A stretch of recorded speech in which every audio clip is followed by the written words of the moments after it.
राम राम बेसारियन। अच्छा, एक छोटी ही बात है बे, सेवा बिना मेवा नहीं। तो एक साधु था बे, और वो बहुत तपस्वी साधु था। और उसकी झोपड़ी में जो भी आ जावा था ना, सब ने अपनी झोपड़ी में खाना पीना खवा के भेजा करता। हाँ, तो वो क्या करता, एक बार सुबह उठते बाजार में जाया करता। और बाजार में जाता ना, वो रास्ते में एक सुनार की दुकान थी। पहले वो सुनार की दुकान पर जाता, और फिर उस सुनार की दुकान पर छोटी ही सोने की डली बेच कर और उस पर पैसे लेकर फिर बाजार में जाता, और बाजार में तो उस पैसा का राशन पानी खरीद कर लाता। और इस तरह मतलब उसकी कुटिया पर कोई भी आता था, किसी ने वो भूखा नहीं जाने देता। सुनने की डली रोज कितने? हाँ, वो है तो बताऊंगी। आते बेबे सब नुकम है, सब नुकम है। बहुत बढ़िया साधु भाई, दुनिया का भला कर रहा है। इसके दर पर चला जा है, चाहे इसकी छोटी ही कुटिया है, फिर भी किसी ने भूखा नहीं जान देता।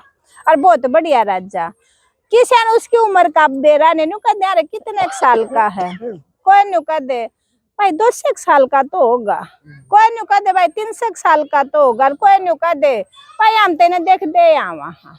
तो किसी ने बेरा यू कै साल का है। तो यह बात पे फैलते फैलते राजा तक पहुंच गई।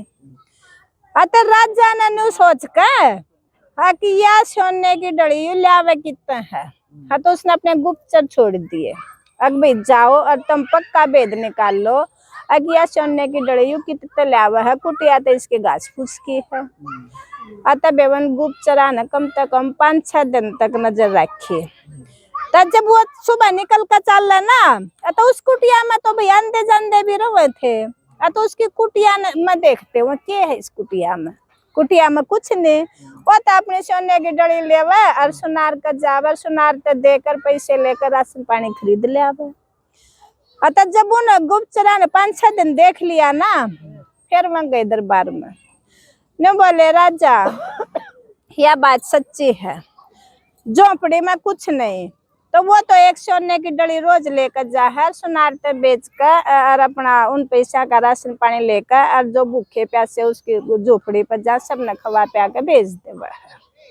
तब वे राजा ने भी हैरानी सी हुई, तो सोचा फिर मैंने भी उसके दर्शन करने हैं। तो राजा ने तो अगले दिन अपने हाथी घोड़े और वो बात है उन पर फल मेवा लाद कर चाल पड़े साधु के दर्शन करने। साधु ने बताने लगे, तो वो उड़ा बैठे थे मतलब उसकी झोपड़ी में, अब भैया आज तो राजा आ रहा है आपके दर्शन करने के लिए। तो साधु बोला भैया ने तो बड़ी अच्छी बात है, वो तो राजा है, आ गया। बोला उस साधु तो बोले साधु जी प्रणाम। बोला प्रणाम महाराज, आ जाओ बैठो। बोला आ गया। बोला कैसे आए? बोला आपके दर्शन करने थे। बोला आशीर्वाद दो आपको। तो बोला मेरे को एक, या जो आप सोने की डली लेके जाते हो ना, ये आप कैसे बनाते हो, मेरे को भी अविद्या सिखा दो, ताकि मैं है ना पूरी जनता का भला कर सकूं। और मैं तो बहुत सोना बढ़ा दूंगा, और मैं तो जनता का राजा हूँ, और भले के लिए लगा दूंगा, सारी जनता खुश हो जाएगी। साधु ने बोला मैं नहीं सिखाऊंगा ये आपको। बोला क्यों नहीं सिखाओगे? बोला क्योंकि आप इसके सीखने के पात्र नहीं हो। बोला पात्र कैसे नहीं हूँ, मैं तो राजा हूँ। बोला आप राजा हो, लेकिन आपके अंदर अहंकार है। हाँ, तो मैं आपको सिखा नहीं सकता। हाँ तो बोला मैं पता है, बोला मैं राजा हूँ और मैं आपको आदेश भी दे सकता हूँ, और नहीं सिखाओगे ना तो मैं आपको फांसी भी दिला सकता हूँ। न बोला भाई आपकी मर्जी, कुछ भी करो, फिर आप इसके सीखने के पात्र नहीं हो, मैं सिखाऊंगा नहीं। राजा ने सोचा आज इसका मूड खराब है, कल सिखा देगा, कल आऊंगा। तब वो तो अगला दिन फिर आया, उसने बोला प्रणाम साधु। बोला भाई प्रणाम। बोला सिखा दो ना वह विद्या, जोड़ के आपसे सीख रहा हूँ। न बोला कल भी वही बात थी और आज भी वही बात है, आप इसके पात्र नहीं हो, मैं नहीं सिखा सकता। तो वे 2-4 दिन आकर राजा ने सोचा यूं तो बात ना बने। राजा बोला 1 महीने तक लगातार आऊंगा। और हाथ जोड़ कर आपसे विनती करूंगा कि मेरे को सिखा दो। अगर आपने नहीं सिखाया तो मैं 30 दिन के बाद आपको फांसी तोड़वा दूंगा।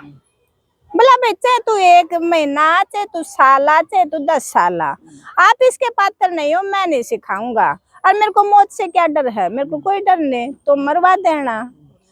हाँ हाँ, तो भैया सुनकर जैसे जैसे टाइम गुजरता चला गया ना, वो तो 1 महीने तक रोज आवे, मतलब रोज आवे। तो सारी जनता में बात फैल गई, सब न्यू बतलाने लग गए, आए वो संत तो साधु तो इतना बढ़िया है, भूखे प्यासे की सेवा कर रहा था। अरे राजा तो है ना घमंडी है, उसने फांसी तड़वाने की कवा है, बता बे वो ना सिखाता था इसने विद्या सोना बनाने की, तो यू क्यों फांसी तड़वावे है। हाँ तो उसने बता दी, उसते राजा ते किसी ने आपके खिलाफ तो सारी जनता होगी। अनु कहा यो राजा तो अच्छा नहीं है, इससे बढ़िया था यो राजा मर जाए दूसरा आ जाए, और किसी बढ़िया साधु ने फांसी तड़वाने लग रहा। तब राजा का ना जच्चे वो तब बेस बदल कर और नगर में घूमने लग गया। तब दो अपना है ना गोसे पाथन लग रही और वो आपस में बतला रही।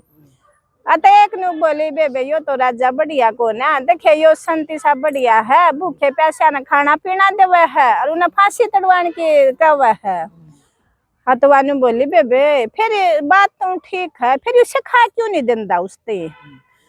तो दूसरी बोली बोला बे सिखावत जब ना क्यों, तो उसके थोड़ी बहुत जाकर सेवा पानी करे, जब सिखावेगा वो कौन से खाने लग गया, यू तो जाकर घमंड दिखावे है। तब राजा का बात समझ में आ गई, तो यह भी ठीक रही है, यह भी ठीक रही है। तो गलती तेरे में है। तब राजा ने सांझ ने सोचा, ने बोला तड़का तो जाऊंगा भिखारी बनकर उसकी झोपड़ी में, और सांझ न जाऊंगा राजा बनकर 1 महीने तक, देखूंगा कौन से तरकीब काम आवेगी। तब तड़के तो भिखारी बनकर पाटे टूटे उसमें कपड़े में रह गया उसकी झोपड़ी में।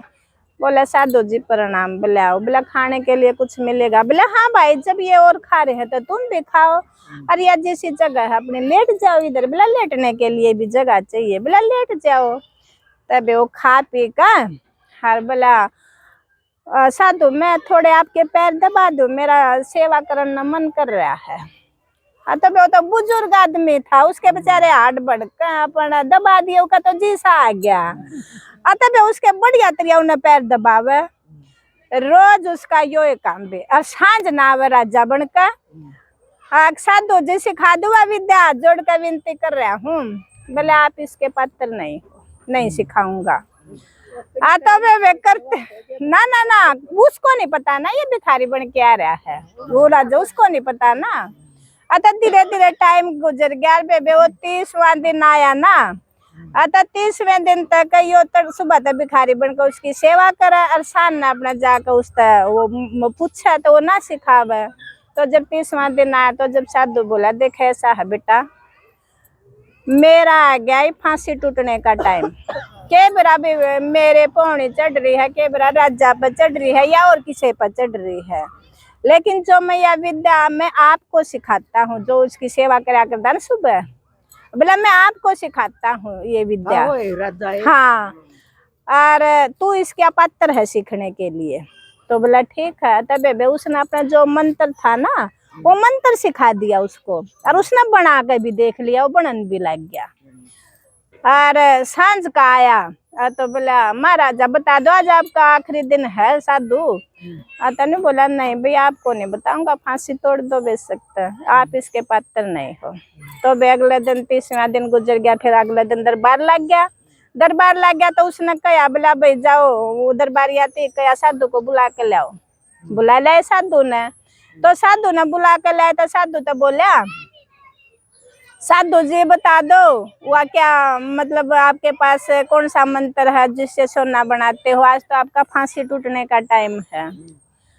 तब वो साधु तो हंसने लग गया, ने बोला आपके अंदर अहंकार है, मैं नहीं सिखा सकता, तोड़ दो मेरे को फांसी। तो राजा हंस का बोला आपने तो वो मेरे को सिखा दिया। बोला कब सिखाया? बोला जो सुबह मैं आपकी सेवा करता था मैं ही तो जाता था। तो साधु बोला देखो मैंने आपको सिखाया ना, लेकिन आप उस टाइम पे उसके पात्र थे। जब मैंने आपको सिखाया तो आपके अंदर घमंड नहीं था। जो गरीब था। हाँ, घमंड नहीं था, तो उसके आप पात्र थे इसलिए सिखा दिया। लेकिन जो श्याम को आपका रूप था तो आप पात्र नहीं थे, इसलिए मैं नहीं सिखाऊंगा, तोड़ो मेरे को फांसी।